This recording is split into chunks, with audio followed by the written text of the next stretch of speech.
Félix Strauss-Kahn entre les mains de la police à New York. L'abolition de la peine de mort en France.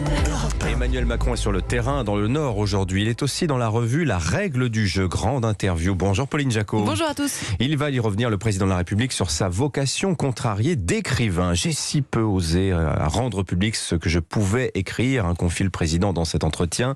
S'il n'y a pas de nécessité, mieux vaut le silence. Bon, il affiche une certaine modestie en la matière. Alors il se trouve qu'un autre président, lui, alors n'a pas hésité à publier ses essais, ses mémoires, ses romans. C'est VGE, Valéry Giscard d'Estaing. Retour sur cette carrière d'écrivain coûte que coûte, Pauline, malgré les critiques du monde littéraire.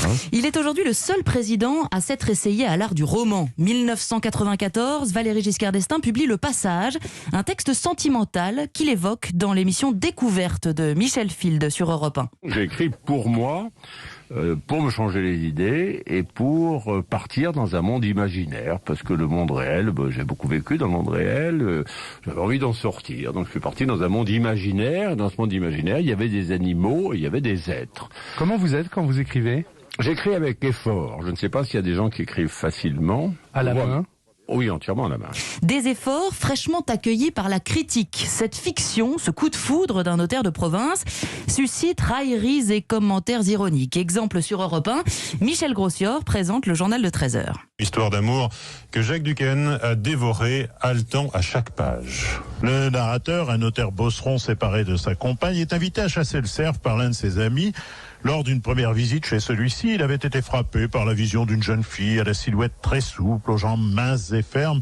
Cette brève histoire, qui est écrite comme une nouvelle et qui se réfère à Maupassant, est écrite aussi avec lenteur, parfois avec des images discutables, celle par exemple d'un cœur qui bat, je cite, comme une machine à percussion. Il n'est pas besoin de dire, écrivait à l'époque la correspondante du Wall Street Journal à Paris, que Monsieur Giscard d'Estaing n'est pas Maupassant. Voilà, mais quand même le Wall Street Journal chronique le livre de Valéry Giscard d'Estaing. L'ancien président avait pourtant déjà rencontré un certain succès en librairie, Pauline. Oui, mais dans un autre style. Un essai, Démocratie française, publié pendant son septennat en 76. Il avait d'ailleurs été l'invité à cette occasion du premier club de la presse d'Europe 1, interrogé par Gérard Carrérou. Le livre se présente déjà comme l'un des best-sellers de l'année. Est-ce que vous êtes totalement satisfait ? Je crois que s'il est aussi largement diffusé, ça n'est pas en fonction de son texte. Puisque son texte n'est pas encore connu, c'est parce qu'un grand nombre de Français et de Françaises s'interrogent sur ce que peut être l'avenir de la société française.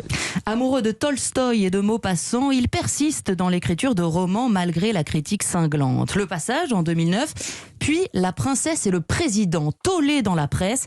Certains croient lire l'aveu, ou du moins le fantasme, d'une idylle entre Valéry Giscard d'Estaing et Lady Di. L'ancien président est au micro de Pierre-Louis Basse en 2010. Quel remue-ménage, ma foi, La Princesse et le Président, Valéry Giscard d'Estaing, avez-vous déclenché. La presse anglaise vous a quasiment accusé de lui avoir volé sa princesse de Cardiff. Qu'est-ce qui vous a pris de créer ce Lamberty, qui vous ressemble tant ? Non, si vous voulez, d'abord, le roman, vous connaissez tout ça, vous le dites excellemment. D'ailleurs, le roman, c'est une invention. Oui. Bon.